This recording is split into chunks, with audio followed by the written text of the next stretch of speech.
अगर आप वायुसेना के प्रमुख होते और आपके पास पुराने बमवर्षकों का एक बेड़ा होता जिनमें से कुछ धीरे धीरे मरम्मत से बाहर होने की कगार पर पहुंच रहे हैं, तो क्या आप एक नया बमवर्षक विकसित करते? क्या आप बम और मिसाइल पहुंचाने की पद्धति पर पूरी तरह नए सिरे से विचार करेंगे?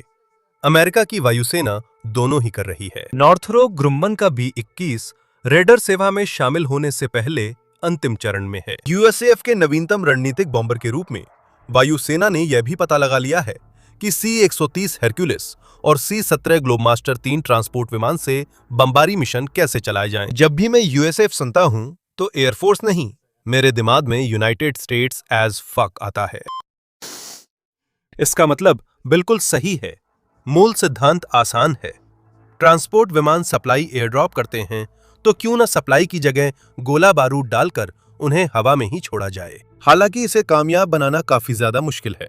यही वजह है कि खैर इसे पहले कभी आजमाया नहीं गया, जबकि ये आइडिया कोल्ड वॉर के समय से ही इंजीनियरिंग की दुनिया में मौजूद है। अब जब यह यहाँ है तो यह शायद खरीद योजनाओं और बमबारी अभियानों के बारे में हमारी सोच को हमेशा के लिए बदल सकता है।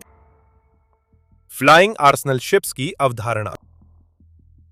जून 1977 में अमेरिकी राष्ट्रपति जिमी कार्टर ने B-1A कार्यक्रम रद्द कर अन्य तकनीकों में धन लगाने की घोषणा की। कार्टर के अनुसार B-1A की मुख्य समस्या इसकी प्रति विमान लागत $100 मिलियन से अधिक होना थी, जिसमें 20 साल की जीवन काल लागत भी शामिल थी। बोइंग ने अमेरिकी सैन्य बलों को सस्ता विकल्प देते हुए उड़ता शस्त्रागार जहाज पेश किया। आर्सनल शिप्स वह कल्पना है जिसमें युद्धपोत को सभी ज्ञात मिसाइलों से लादने की सोच थी, लेकिन इसे कभी सच नहीं किया गया। इसके पीछे मूल विचार ये था कि इसमें जितने संभव हो उतने वर्टिकल लॉन्च बे लगाएं, आदर्श रूप से लगभग 500 तक, और इसे एक लॉन्चिंग प्लेटफॉर्म के रूप में इस्तेमाल करें। यह विचार कभी भी ब्लूप्रिंट से शिपयार्ड तक नहीं पहुंच पाया, मुख्य रूप से इसलिए क्योंकि विशेषज्ञों ने समझ लिया था कि नौसेना की टोकरी में इतने सारे अंडे रखना एक आपदा को न्योता देना है। ड्रैगन कार्ट असल में आर्सनल शिप का एरोनॉटिकल समकक्ष है। बोइंग का प्रोजेक्ट, जिसे B-1A की रद्दीकरण के बाद पेश किया गया था,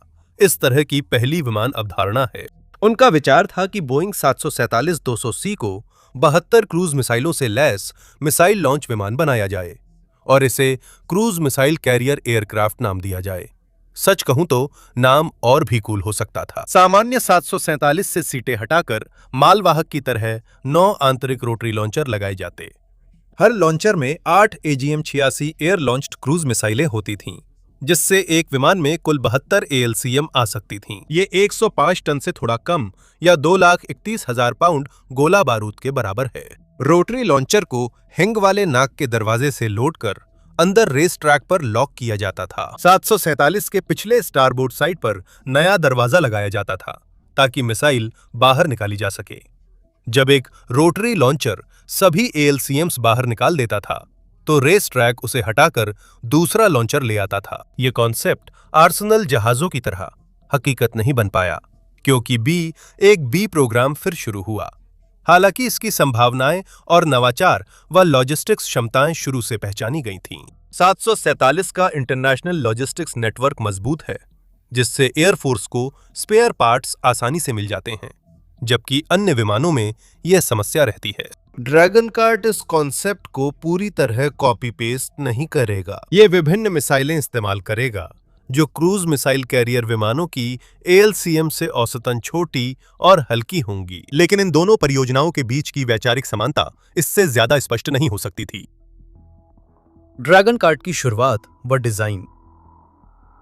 अमेरिका सैन्य प्रभुत्व में मुश्किल में है, क्योंकि चीन के पास संख्या के हिसाब से दुनिया की सबसे बड़ी नौसैनिक ताकत है, जबकि अमेरिका दशकों की खराब योजना और फैसलों के नतीजों से जूझ रहा है। विडंबना यह है कि पिछले 2 दशकों में अपने शिप बिल्डिंग बजट को लगभग दोगुना करने के बावजूद नौसेना ने अपने जहाजों की संख्या नहीं बढ़ाई है। जुमवॉल्ट जैसे प्रोजेक्ट्स को प्राथमिकता देने से कुछ अन्य संसाधनों की अनदेखी हुई, जिससे नौसेना में कमियां रह गईं।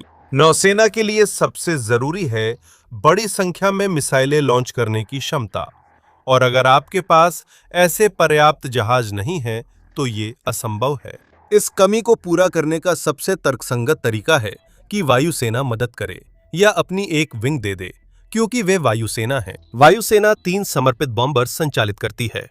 B-1 लांसर, B-2 स्पिरिट और B-52 स्ट्रेटोफोर्ट्रेस। तीनों बॉम्बर्स मिसाइल लॉन्च कर सकते हैं, लेकिन उनकी क्षमता CMC-A कॉन्सेप्ट की तुलना में सीमित है। B-1 अधिकतम 12 मिसाइलें ही ले जा सकता है, जिनमें AGM-154 joint stand off weapon, AGM-158 C long range antiship missile और इसकी sister missile joint air to surface stand off missile, साथ ही AGM-183 air launched rapid response weapon शामिल है।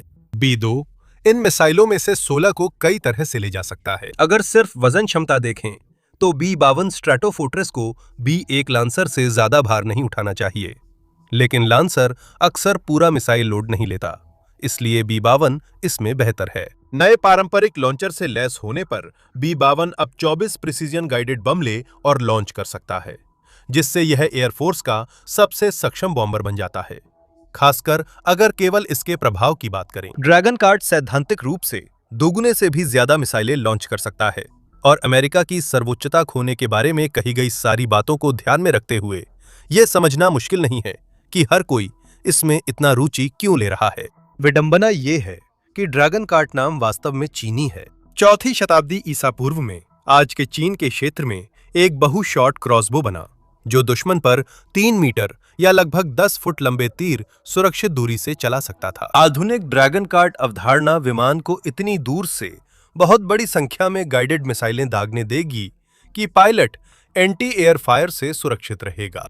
इसे आमतौर पर स्टैंड ऑफ डिस्टेंस कहा जाता है। C-130 हेरक्युलिस और C-17 ग्लोबमास्टर 3 वे 2 ट्रांसपोर्ट विमान हैं जिन्हें इस उपयोग के लिए चुना गया है। हरक्युलिस छोटा है और ग्लोबमास्टर जितनी क्षमता नहीं रखता, इसलिए ड्रैगन कार्ड की पेलोड क्षमता उस विमान पर निर्भर करती है जिससे वह जुड़ा है। ये 4 से 9 टन या 8,800 से 21,800 पाउंड प्रति एकल ड्रैगन कार्ड मॉड्यूल तक होती है। स्पष्टता के लिए, एकल ड्रैगन कार्ड मॉड्यूल जो पैलेट के आकार में आता है, उसकी लंबाई 17 फीट या 5.2 मीटर और चौड़ाई 8.4 फीट या 2.6 मीटर होती है, चाहे उसमें कितनी भी लॉन्च ट्यूब्स हो। हरक्युलिस 6 ट्यूब्स वाले छोटे मॉड्यूल्स ले जाएगा, जबकि C-17 9 ट्यूब्स वाले मॉड्यूल्स ले जाएगा। ये C-17 को विमान में अधिकतम 45 मिसाइलें ले जाने की अनुमति देगा, जो B-1 की क्षमता से 3 गुना से भी अधिक है, B-2 की क्षमता से 2 गुना से भी अधिक है और B-52 की पेलोड क्षमता से लगभग 2 गुना है। C-130 अधिकतम 2 6 ट्यूब वाले मॉड्यूल यानी 12 मिसाइलें ले सकता है,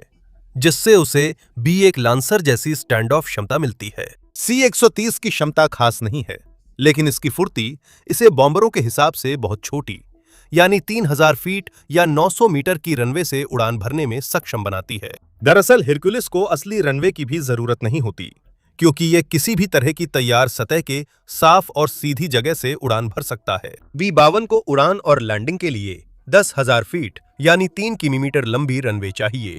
ड्रैगन कार्ड कॉन्सेप्ट की खास बात यह है कि सफल परीक्षण के बाद ये आधे दशक से सेवा में है और इसकी सारी क्षमताएं मॉड्यूल के अंदर ही हैं। अगर मॉड्यूल विमान में फिट हो जाए तो सिद्धांत रूप में कोई भी विमान बॉम्बर बन सकता है। इन मॉड्यूल्स को C-130 और C-17 विमानों पर जल्दी तैनात किया जा सकता है और ड्रैगन कार्ड चलाने के लिए ज्यादा प्रशिक्षण या अतिरिक्त खर्च नहीं लगता, क्योंकि ये सिर्फ कार्गो हैं। भारी पैलेट्स को ले जाना पहले से ही हर विमान के काम का हिस्सा है और संबंधित क्रू पहले से ही इसके लिए अच्छी तरह प्रशिक्षित हैं।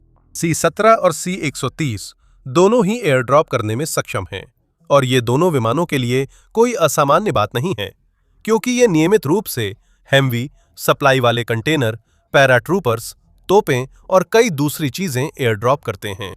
ड्रैगन कार्ड भी इसी तरह काम करेगा। ट्रांसपोर्ट विमान से बाहर निकलते ही पैलेट से जुड़ा पैराशूट खुलेगा और हवा में 6 या 9 मिसाइल मॉड्यूल को स्थिर करेगा। जैसे ही पैकेज जमीन की ओर उतरेगा, वो मिसाइलें एक एक करके छोड़ना शुरू कर देगा और जमीन पर पहुंचते पहुंचते खाली हो जाएगा। मिसाइलें छोड़े जाने पर उनके इंजन चालू होते हैं, पंख फैलते हैं और वे ऊंचाई तक पहुंचती हैं। इसके बाद वे लक्ष्य की ओर वैसे ही बढ़ती हैं जैसे B-52 B-1 या B-2 से लॉन्च होती हैं।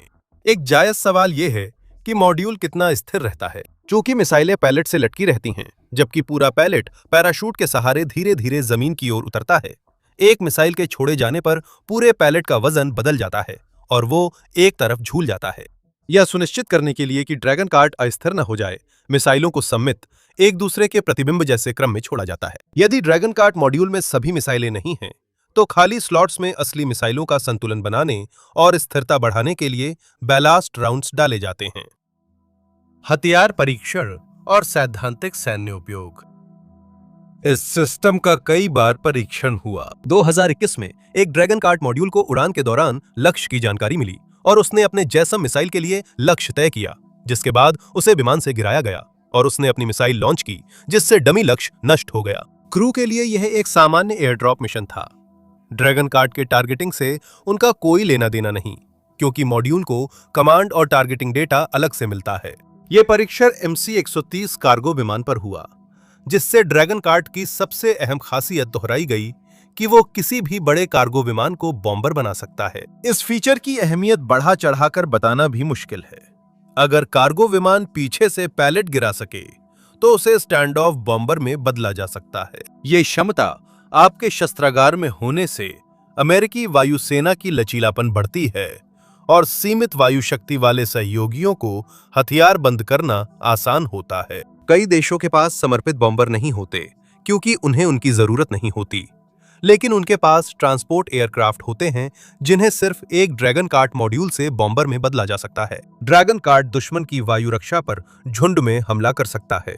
यही इसकी दूसरी खासियत है। सिद्धांत रूप में, अगर आप दुश्मन को नष्ट करने के लिए करीब $430 मिलियन खर्च कर सकते हैं, तो सिर्फ 3 ग्लोबमास्टर 3 ट्रांसपोर्ट एयरक्राफ्ट से सुरक्षित दूरी से 135 लंबी दूरी की मिसाइलें दाग सकते हैं। ये सुनने में ऐसा लग सकता है जैसे आप ऐसा तभी करेंगे जब आप वाकई किसी को मारना चाहते हों, लेकिन ये एक वैध रणनीति है, क्योंकि झुंड बनाकर हमला करना आधुनिक वायु रक्षा प्रणालियों को मात देने का सबसे आसान तरीका है। अमेरिका के नजरिए से इस काल्पनिक प्रयोग में S-400 और S-300 प्रणालियों पर विचार होना चाहिए। 2 रूसी वायु रक्षा प्रणालियां कम ऊंचाई पर उड़ने वाली मिसाइलों के सामूहिक हमलों को संभालने में कमजोर हैं। पृथ्वी की गोलाई और भू आकृति के कारण कम ऊंचाई पर उड़ने वाली मिसाइल S-400 से ज्यादा देर तक बच सकती है, जबकि ऊंचाई पर उड़ने वाली को यह फायदा कम मिलता है।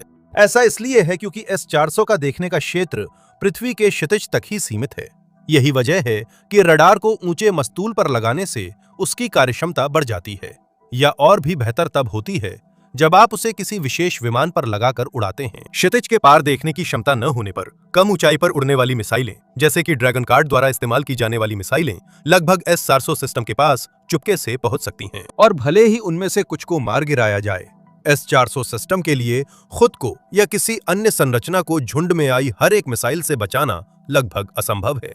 बिल्कुल, ये झुंड कभी 135 मिसाइलों के आकार तक नहीं पहुंचेंगे, क्योंकि इतना महंगा होगा, और इससे अमेरिका की जाजम एयर मिसाइलों का 1/3 सिर्फ एक ही झुंड में खत्म हो जाएगा। यह जिन झुंडों की बात है, उनमें अधिकतम दर्जनों मिसाइलें होंगी। मिसाइलों के मामले में ड्रैगन कार्ट ने परीक्षणों से साबित किया है कि फिलहाल इसका इस्तेमाल कम से कम 3 अलग-अलग तरह की मिसाइलें जैसम ER, जैसम XR और LRASM दागने के लिए किया जा सकता है। जैसम ER और जैसम XR दोनों AGM-158 जैसम परिवार से संबंधित हैं। JASM यानी joint air to surface stand off missile, ये लंबी दूरी का हथियार है जिसमें 1000 पाउंड का आर्मर पियर्सिंग वॉरहेड होता है, जो भवन परिसर को तबाह करने के लिए लॉन्च किया जाता है। 2018 में सीरियाई गृहयुद्ध के दौरान इनका पहली बार इस्तेमाल हुआ, जब बारजा रिसर्च सेंटर पर 17 मिसाइलों से हमला कर उसे नष्ट किया गया, जिस पर रासायनिक हथियार बनाने का आरोप था। JASM-ER असली मिसाइल का एक उन्नत संस्करण है। ER का मतलब है एक्सटेंडेड रेंज, क्योंकि इसमें एक ज्यादा प्रभावी इंजन और बड़ा फ्यूल टैंक लगाया गया है। इससे मिसाइल की रेंज 230 मील यानी 370 किलोमीटर से बढ़कर 575 मील यानी 925 किलोमीटर हो गई है, जो वाकई में काबिले तारीफ है।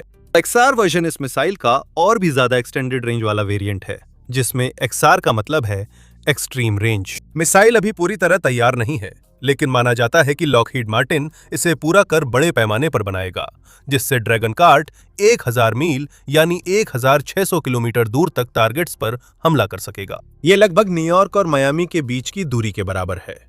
और फिर है LRASM। AGM-158 परिवार की ये लंबी दूरी की एंटीशिप मिसाइल खासतौर पर जहाज डुबोने के लिए बनाई गई है। हैरानी की बात है ना? ये मिसाइल खुद लक्ष्य साध सकती है, जिससे ये पुरानी एंटीशिप मिसाइलों से ज्यादा खतरनाक है। अभी ड्रैगन कार्ड को सिर्फ AGM 158 मिसाइल परिवार के साथ इस्तेमाल करने के लिए सोचा गया है, लेकिन भविष्य में इसमें JJDAM बम, समुद्री माइंस और ड्रोन जोड़ने की योजना है। JJDAM बम वह सबसे दिलचस्प हिस्सा है, क्योंकि joint direct attack munition kit का इस्तेमाल लगभग किसी भी तरह के अनगाइडेड बम के साथ किया जा सकता है, ताकि उसे एक सटीक निर्देशित बम में बदला जा सके। समस्या ये है कि ये बम अलग आकार के हैं और ड्रैगन कार्ड सिर्फ एक खास मिसाइल आकार के लिए बना है, इसलिए JDAM विकल्प जोड़ने के लिए इसे काफी हद तक फिर से डिजाइन करना होगा। ड्रैगन कार्ड के साथ इस्तेमाल के लिए जो खास तरह की JJDAM किट चुनी गई है, वह निश्चित रूप से एक्सटेंडेड रेंज वेरिएंट है। यह विंग किट, जिसकी कीमत शुरू में केवल $10,000 थी, एक ऐसा उपकरण है जो आपके बम को मिसाइल में बदल देता है और इसकी कीमत काफी सस्ती है। ये JJDAM की रेंज 80 किलोमीटर तक बढ़ा देता है। अगर ड्रैगन कार्ड का उपयोग किया जाए तो JDAM बमों के लिए C-17 या C-130 को दुश्मन की रक्षा प्रणाली के करीब जाना होगा, जबकि AGM 158 मिसाइल के साथ ऐसा नहीं करना पड़ेगा। ड्रैगन कार्ड दूसरी तरह की मिसाइल भी लॉन्च कर सकता है, जो बिना वारहेड वाली डिकॉय मिसाइल है। ADM 160 miniature air launched decoy पर ड्रैगन कार्ड के इंजीनियर अब रेथियोन के साथ मिलकर काम कर रहे हैं। डिकॉय एक एक्सपेंडेबल मिसाइल है जो एयरक्राफ्ट या ड्रैगन कार्ड पैलेट को मार से बचा सकती है। साथ ही इसमें जैमर भी लग सकते हैं, जो दुश्मन के रडार और एंटी एयर सिस्टम को मिसाइलों का पता लगाने से रोक या देर कर सकते हैं। अगर इसे अन्य मिसाइलों संग लॉन्च करें तो उनकी स्टेल्थ इतनी बढ़ सकती है कि वे डिटेक्ट ना हों। एयरफोर्स किफायती मास मिसाइल्स परिवार, जिसे FAM या FAM कहते हैं, शुरू करने पर काम कर रही है। एयरफोर्स का इरादा है कि वो इन मिसाइलों में से लगभग 30,000 खरीदेगी, जिन्हें कई अलग अलग कंपनियों ने डिजाइन किया है और जिनका उत्पादन इस साल यानी 2026 के सितंबर में शुरू होगा। ड्रैगन कार्ड के साथ इफेक्टर्स इस्तेमाल करने पर एयरफोर्स दुश्मन की एयर डिफेंस को मात देने के लिए स्वॉर्म्स का आकार काफी बढ़ा सकती है। FAM मिसाइलें कम लागत वाली मिसाइलें हैं, यही इनकी सबसे बड़ी खासियत है। एक मिसाइल की कीमत $1 लाख से लेकर $3 लाख के बीच होगी।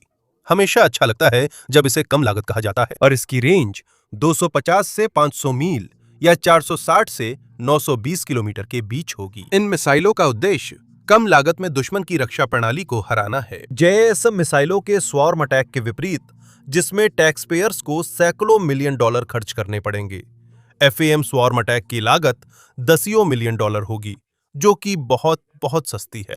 वायुसेना चाहती है कि आगे चलकर ड्रैगन कार्ड में पूरी तरह FAM मिसाइलें लगें और JASM मिसाइलें बॉम्बर्स व फाइटर्स के लिए रहें। इन FAM डिजाइनों में से एक है इंड्यूरिल की बैराकुडा 500 मिसाइल, जिसे AGM 189 नाम दिया गया है। बैराकुडा 500 की रेंज 580 मील या 930 किलोमीटर है।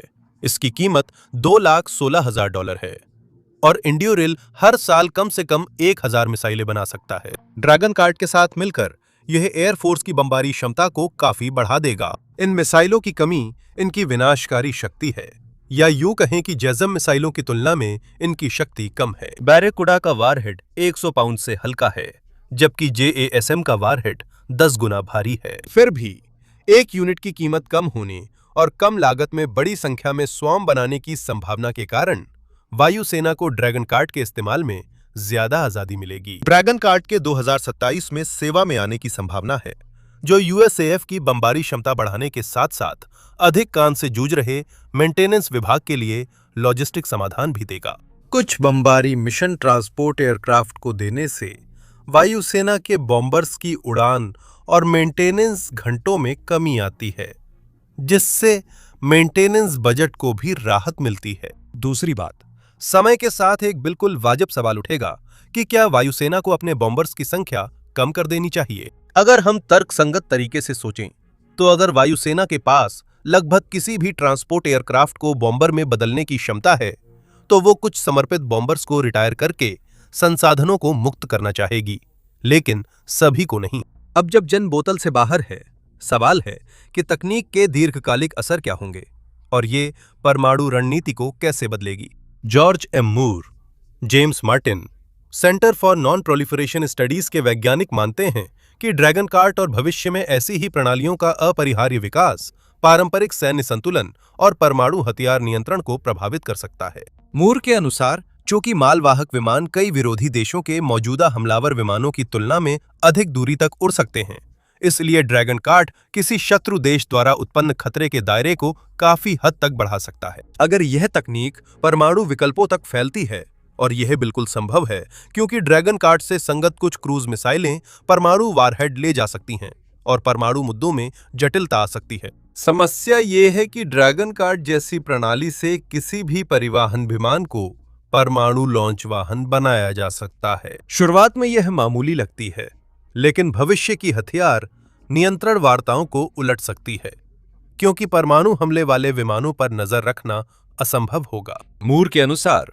कुछ पुराने हथियार नियंत्रण समझौतों में लॉन्च वाहनों को हटाना जरूरी था, लेकिन पीछे की रैंप वाले कार्गो विमानों पर सीमा तय करने का कोई तरीका नहीं है। भविष्य की हथियार नियंत्रण वार्ताओं में वॉरहेड्स की संख्या सीमित करने पर ध्यान देना चाहिए। ड्रैगन कार्ट एक क्रांतिकारी तकनीक है जो मूर के अनुसार ड्रेडनॉट युद्धपोत जैसी है, जिसने अपने बेड़े के अन्य जहाजों को अप्रचलित कर दिया था। ड्रैगन कार्ट तो सिर्फ शुरुआत है, क्योंकि यही सोच अब दूसरी अवधारणाओं पर भी लागू हो रही है। समान अवधारणाएं। अटलांटिक पार एयरबस अपने A400M ट्रांसपोर्ट एयरक्राफ्ट का मदरशिप वेरिएंट विकसित कर रहा है, जो इसी अवधारणा जैसा है। 7 यूरोपीय और 3 एशियाई देशों के ट्रांसपोर्ट एयरक्राफ्ट के स्टैंड ऑफ वेरिएंट्स अधिकतम 12 टॉरस क्लास क्रूज मिसाइलें लॉन्च कर सकते हैं, जो जैज़म मिसाइलों के करीब हैं। या फिर ये, जैसा कि आपने सोचा, ड्रोन भी लॉन्च कर सकता है। वास्तव में यह एक साथ 50 तक ड्रोन लॉन्च कर सकता है। एयरबस ने यह उपलब्धि जाहिर है पैलेटाइज्ड डिजाइन के जरिए हासिल की है, जो ड्रैगन कार्ट से बहुत अलग नहीं है। A400M का मौजूदा कार्गो बे 37 टन पेलोड के लिए प्रमाणित है, जिसे 40 टन या 88,000 पाउंड तक बढ़ाया जाएगा, ताकि विमान 12 मिसाइलें ले सके और पेलोड क्षमता में हेरक्युलिस के बराबर हो जाए। मौजूदा आंतरिक कार्गो हैंडलिंग सिस्टम्स को बदलने की जरूरत नहीं है, और न ही मानकीकृत 463 L पैलेट्स के मापों को। ऑपरेशन में विमान रैंप खोलेगा, पैलेट का पैराशूट तैनात करेगा, जिससे वो कार्गो बे से बाहर निकलकर अवरोहण शुरू करेगा। ड्रैगन कार्ट की तरह पैलेट स्थिर होते ही मिसाइलें क्रमवार छोड़ी जाएंगी और वे लक्ष्यों की ओर बढ़ेंगी। ड्रोन की कहानी भी ऐसी ही है। 2022 में एयरबस ने जर्मन A400M के कार्गो रैंप से एक संशोधित DoD D-25 ड्रोन छोड़ा था। ड्रोन के इंजन हवा में चालू हुए और कुछ देर कॉकपिट से नियंत्रित कर ग्राउंड ऑपरेटर को नियंत्रण सौंपा गया। इस परीक्षण के साथ एयरबस ने साबित कर दिया कि A400M ड्रोन को उसी तरह लॉन्च कर सकता है जैसे वो जल्द ही मिसाइलें लॉन्च करने में सक्षम होगा, और एक ही पैलेट में 50 तक मीडियम साइज के ड्रोन फिट हो सकते हैं। अगर ये नॉन रिट्रीवेबल सिंगल स्ट्राइक ड्रोन है, तो A400M मदरशिप दुश्मन की रक्षा प्रणालियों पर बहुत बड़ी संख्या में ड्रोन से धावा बोल सकेगी। हरक्युलिस की तरह A400M बिना पक्की और अपेक्षाकृत छोटी रनवे से भी उड़ान भर सकता है, जिसका मतलब है कि ये ग्राउंड लॉन्चिंग तरीकों की तुलना में ड्रोन को टारगेट के और करीब ले जा सकता है, जिससे ड्रोन की एंड्योरेंस भी बेहतर होगी। ये कोई नया कॉन्सेप्ट नहीं है। MQ-9 रीपर स्विचब्लेड ड्रोन ले सकता है। ड्रैगन कार्ट के इंजीनियर इस पर काम कर रहे हैं और चीन झाउटियन नामक विशाल ड्रोन मदरशिप बना रहा है। एयरबस A400 में अब हकीकत के करीब है और संभवतः 2029 में उड़ान भरकर अपनी क्षमताएं दिखाएगा। डार्पा और डायनेटिक्स भी ऐसा ही कॉन्सेप्ट बना रहे हैं। X-61, जिसे ग्रेमलिन्स कहा जाता है क्योंकि डार्पा ने द्वितीय विश्व युद्ध की लोक कथाओं के सम्मान में इसका नाम रखा, एक एयर लॉन्च्ड UAV है जिसमें मिड एयर रिकवरी की सुविधा है। मूल विचार है कि कम लागत वाला UAV विकसित हो, जिसे टोही और इलेक्ट्रॉनिक युद्ध के लिए डिजाइन किया जाए। भविष्य में इसे हथियारों से लैस किया जा सकता है और C-130 हरक्युलिस ट्रांसपोर्ट एयरक्राफ्ट से इसकी रेंज बढ़ाई जा सकती है, जो वही ट्रांसपोर्ट एयरक्राफ्ट है जिसका इस्तेमाल ड्रैगन कार्ट में होता है। ग्रेमलिन की रेंज केवल लगभग 350 मील या 560 किलोमीटर है, लेकिन अगर आप इन्हें झुंड के रूप में छोड़कर हवाई क्षेत्र को भर दें, तो दुश्मन के लिए महत्वपूर्ण बुनियादी ढांचे की रक्षा कर पाना बहुत ही मुश्किल हो जाएगा। और भी ज्यादा महत्वपूर्ण बात यह है कि अगर दुश्मन अपनी जान बचाने के लिए ढेर सारे ग्रेमलिन से लड़ने में व्यस्त है, तो उनके लिए फाइटर या बॉम्बर विमानों को गिराना और भी मुश्किल हो जाएगा। भविष्य में ग्रेमलिन्स को फाइटर एयरक्राफ्ट से लॉन्च किया जा सकता है, लेकिन अभी C-130 इन्हें लॉन्च और रिकवर करेगा और ग्राउंड क्रू इन्हें 24 घंटे में अगले मिशन के लिए तैयार करेगा। अगर हरक्यूलिस हवा में किसी ग्रेमलिन को वापस लाने में असफल रहता है तो उन्हें सुरक्षित लैंडिंग के लिए पैराशूट सिस्टम से लैस किया जाएगा। अब तक कम से कम एक पुष्टि की गई टेस्ट हो चुकी है, जिसमें एक C-130 ने सफलतापूर्वक एक ग्रेमलिन को रिकवर किया था। 2021 के बाद इस विषय का जिक्र कम हुआ, लेकिन प्रोग्राम अब भी सक्रिय है। ये एक स्पष्ट संकेत है कि संयुक्त राज्य अमेरिका अपने ट्रांसपोर्ट एयरक्राफ्ट द्वारा निभाई जाने वाली भूमिकाओं की सूची को सक्रिय रूप से बढ़ाने की कोशिश कर रहा है, ताकि उनका बेहतर उपयोग किया जा सके और साथ ही समर्पित बॉम्बर्स की उम्र भी बढ़ाई जा सके। एक अंतिम उदाहरण जिसका जिक्र करना चाहिए वो है लॉकहीड मार्टिन का कॉमन मल्टी मिशन ट्रक, जिसे कॉमेट के नाम से भी जाना जाता है। कॉमेट मिसाइल के आकार वाले मानव रहित विमानों का एक बड़ा परिवार है जो विभिन्न प्रकार के मिशनों को अंजाम देने में सक्षम होगा। लेकिन इस कॉन्सेप्ट की सबसे महत्वपूर्ण बात इसके लॉन्च करने के तरीकों की विविधता है। कॉमेट्स को F-16 जैसे fighter jets, Black Hawk helicopter, हाई हिमार सिस्टम्स और निश्चित रूप से C-130 हरक्यूलिस से पैलेटाइज्ड सिस्टम के जरिए लॉन्च किया जा सकता है। लॉकहीड मार्टिन में एयर वेपन्स और सेंसर्स के स्ट्रेटेजी और रिक्वायरमेंट्स के वाइस प्रेसिडेंट माइक रोथस्टीन ने कहा कि एक पैलेटाइज्ड कॉमेट सिस्टम में 25 तक कॉमेट्स शामिल हो सकते हैं। तुलना के लिए एक सिंगल C-130 पैलेट में केवल 6 जैज़म मिसाइलें ही आ सकती हैं, जबकि एक C-17 ड्रैगन कार्ट पैलेट में 9 मिसाइलें फिट हो सकती हैं। लॉकहीड मार्टिन ने ड्रैगन कार्ट के नए वर्जन का कॉमेट्स के साथ ड्रॉप टेस्ट किया था और फिलहाल सिस्टम पैलेटाइज्ड रहेगा और ड्रैगन कार्ट की तरह ही इस्तेमाल होगा। असल में कॉमेट परिवार काफी सस्ता होने वाला है और लॉकहीड मार्टिन न सिर्फ अपनी विकसित की गई मौजूदा ड्रैगन कार्ट तकनीक को लागू करने की योजना बना रहा है, बल्कि वे इन कॉमेट्स का बड़े पैमाने पर उत्पादन करने की भी उम्मीद कर रहे हैं ताकि उन पैलेट्स को भरा जा सके। ऐसे ही पैलेट्स हेलीकॉप्टर तैनाती में प्रयोग होते हैं। 2025 में लॉकहीड मार्टिन ने 2 कॉमेट्स सफलतापूर्वक तैनात किए, एक बेल 1H से पैलेट द्वारा, दूसरा पाइपर PA-31 से वेपन्स पाइलोन द्वारा। C-130 और ब्लैक हॉक पर इसे लगाने के लिए अभी भी लंबा रास्ता तय करना है, लेकिन वे निश्चित रूप से उस दिशा में आगे बढ़ रहे हैं। आखिरकार तो यह काफी स्पष्ट हो जाता है कि अमेरिकी वायुसेना सक्रिय रूप से अपने संसाधनों का पुनर्वितरण करने और उन्हें बेहतर तरीके से उपयोग करने का तरीका खोज रही है। हालांकि परिवहन विमानों का उपयोग बम गिराने के लिए करना कोई क्रांतिकारी बात नहीं है, लेकिन उनका उपयोग बड़ी मात्रा में और स्टैंड ऑफ दूरी से गाइडेड मिसाइलें लॉन्च करने के लिए करना, हाँ, वह जरूर क्रांतिकारी है।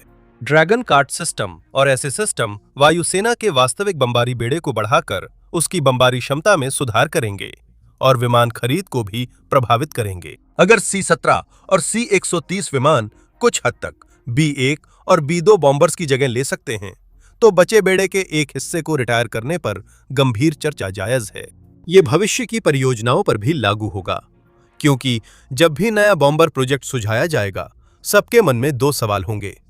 क्या इसकी व्यवहारिक प्रभावशीलता ड्रैगन कार्ट से कहीं ज्यादा होगी? क्या ये इतना अच्छा है कि इसकी कीमत सही मानी जाए? इसी को ध्यान में रखते हुए हम विकास के नए युग की ओर बढ़ रहे हैं, जहां नया डिजाइन बनाने की बजाय मौजूदा संसाधनों के बेहतर उपयोग और सोच समझकर खर्च पर जोर रहेगा। देखने के लिए धन्यवाद।